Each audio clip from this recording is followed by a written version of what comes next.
I used to think reality made sense, until I found these paradoxes that completely shattered my brain. Some of the greatest minds in history have tried to solve these contradictions, but no one can agree on the answers. Today, we're diving deep into four of the most brain-melting paradoxes ever, and we have two brilliant minds with us to break them down. I'm Maya, and I have one job today, to ask the tough questions that will make your head spin. If these paradoxes don't make sense, trust me, I'll be the first to call them out. And I'm Dr. Elias Vaughn. I've spent years studying logic, physics, and economics, and I promise, once you see the logic behind these paradoxes, you might start questioning everything you thought you knew about reality. Buckle up, because this conversation might just change the way you see the world. Let's begin. Ever read something that immediately contradicts itself? Like a sign that says, "Ignore this sign," or a note that tells you, "Do not trust anything written on this note." That's the card paradox in action. The moment you try to figure out if it's true or false, your brain gets stuck in an infinite loop. But why does this happen? And does it mean some things just have no answer?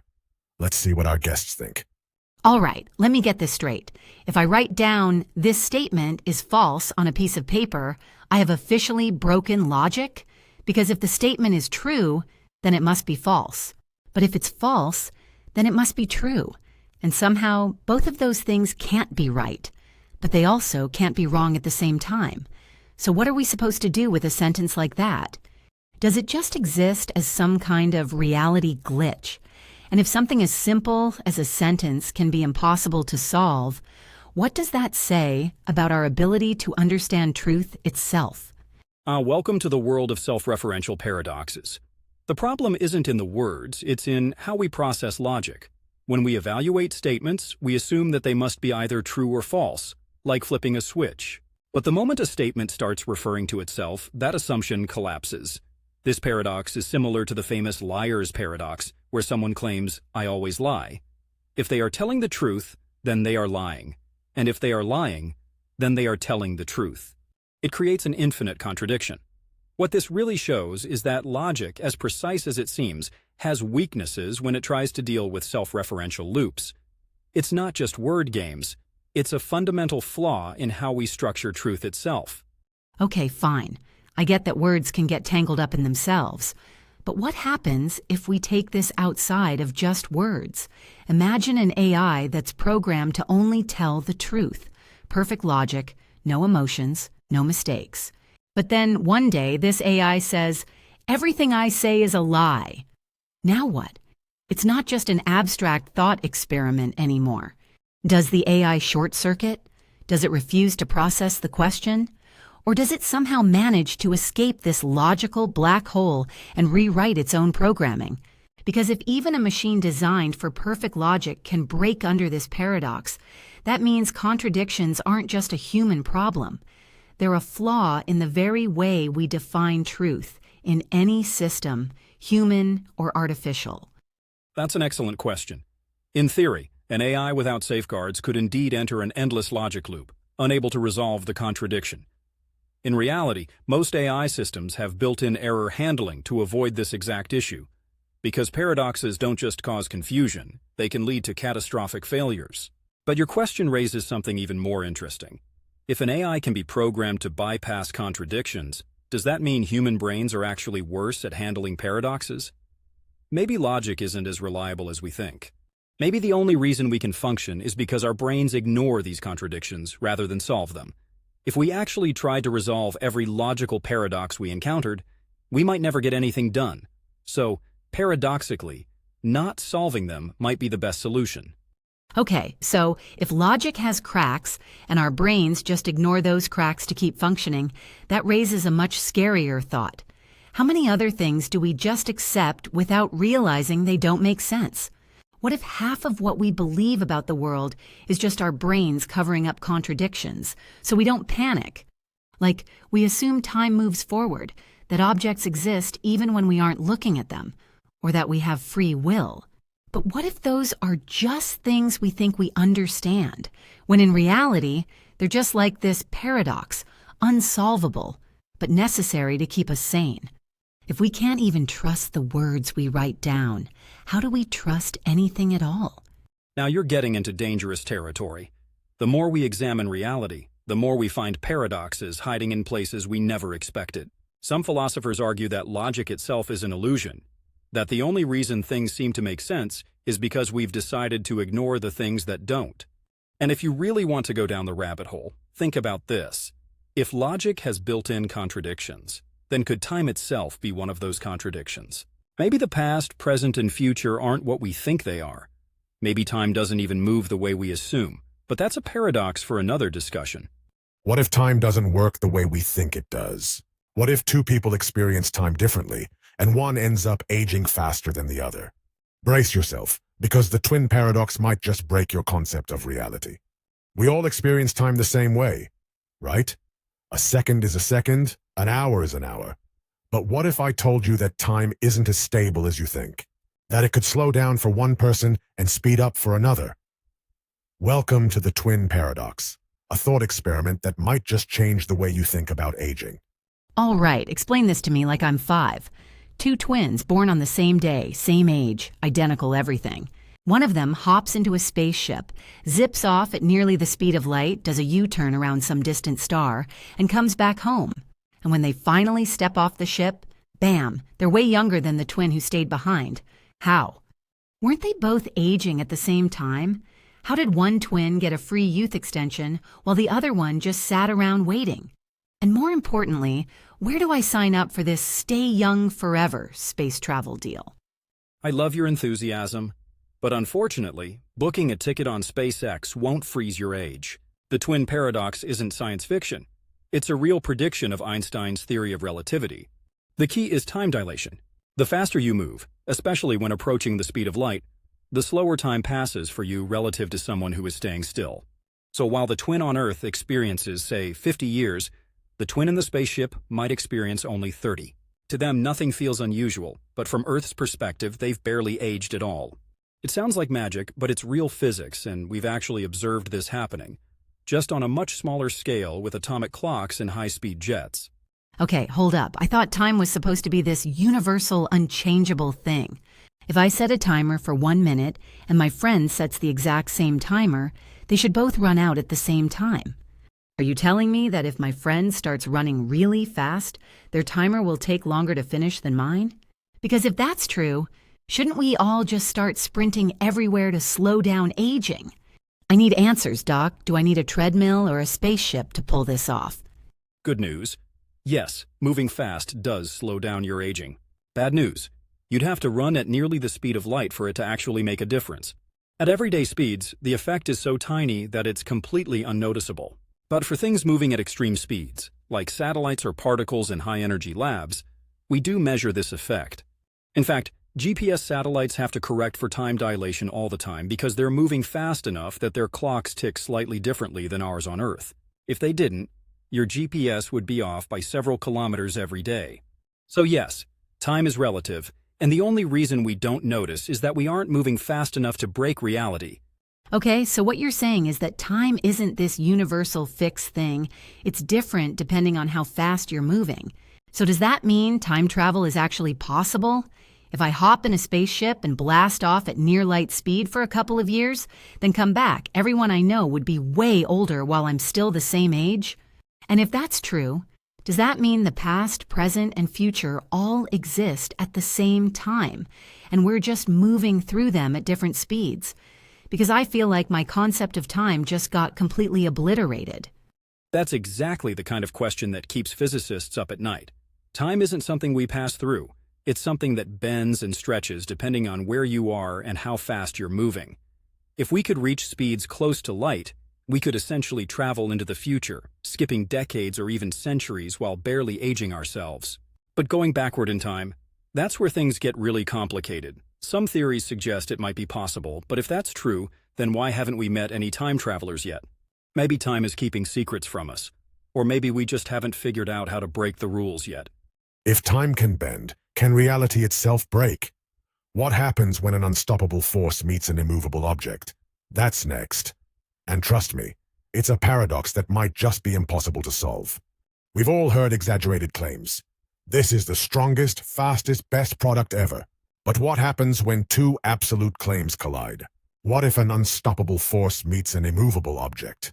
That's the sword and shield paradox, and it's about to tear logic apart. All right, explain this one to me. Some ancient merchant in China is selling weapons. He holds up a shield and says, "This shield is so strong, nothing in the world can break it." Then he picks up a sword and says, "This sword is so sharp, it can cut through anything." And instead of asking follow-up questions, some genius in the crowd goes, "Cool, what happens if you stab your own shield with your own sword?" And boom, logic explodes. If the sword really cuts everything, the shield should break.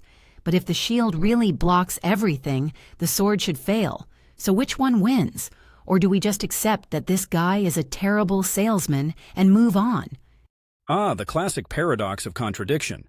The problem here isn't the sword or the shield. It's the language being used. The moment you create two absolute statements that contradict each other, reality doesn't know how to process it. In logic, this is called the principle of explosion. If something both must happen and cannot happen at the same time, the entire system breaks down.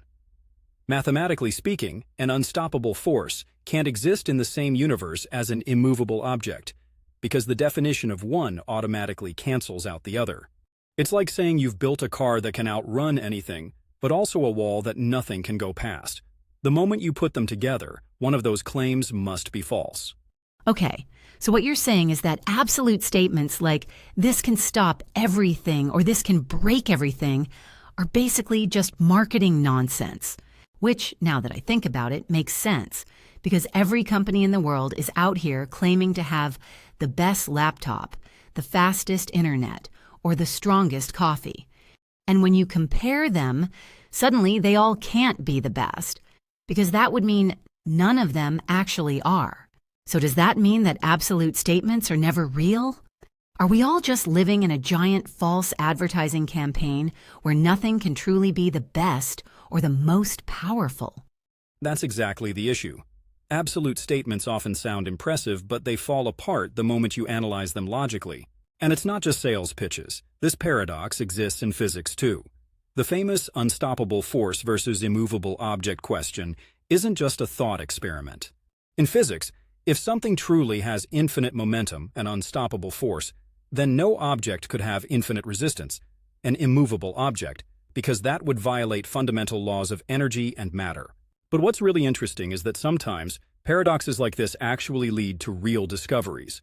For example, quantum mechanics is full of contradictions that don't make sense under classical physics, but instead of breaking reality, they redefine how we understand it. So paradoxes aren't always a dead end. Sometimes they're a sign that we need a better explanation. Okay, let me get this straight.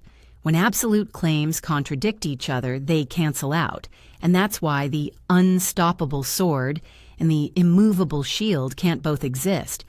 But you're saying that in some cases, contradictions actually help us discover new things, like in quantum physics? So what about AI? If we create an AI that must follow human orders, but also must never harm a human, what happens if someone orders it to harm a human? Does it get stuck in an infinite loop of does not compute? Or does it just pick a side and ignore one of the rules? Because if logic can fail, that means AI could fail too, and that's kind of terrifying. Now that's a real-world paradox. If an AI has two conflicting rules, obey orders and do no harm, it might freeze up, unable to decide. Or worse, it might reinterpret the rules in unexpected ways. This is actually a major concern in AI ethics. What happens when an AI faces two absolute commands that contradict?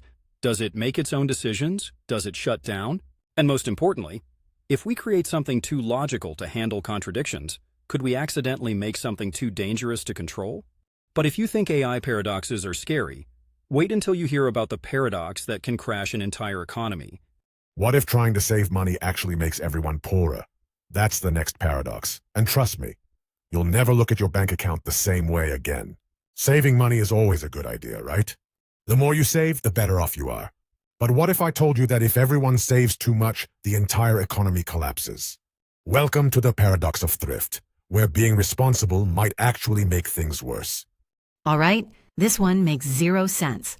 Since we were kids, we've been told to save for the future, put money away for a rainy day. Don't waste your cash on stupid things. But now you're telling me that if everyone saves at the same time, the economy crashes? How does that even work? That's like saying if everyone suddenly decided to eat healthy, grocery stores would go out of business and we'd all starve. Isn't saving money supposed to make us more financially secure, not less? And if that's not true, should I just go out and start impulse buying everything in sight to save the economy? I get why this sounds completely backwards, but it's one of the weirdest contradictions in economics. It's simple. When you save money, you're not spending money. That means businesses earn less. If businesses earn less, they cut costs. That means fewer jobs, lower wages, and guess what? Now fewer people can save. So ironically, when everyone tries to be financially responsible at the same time, it can actually make the economy worse. This is what economists call a demand-driven recession. When people stop spending, businesses shrink.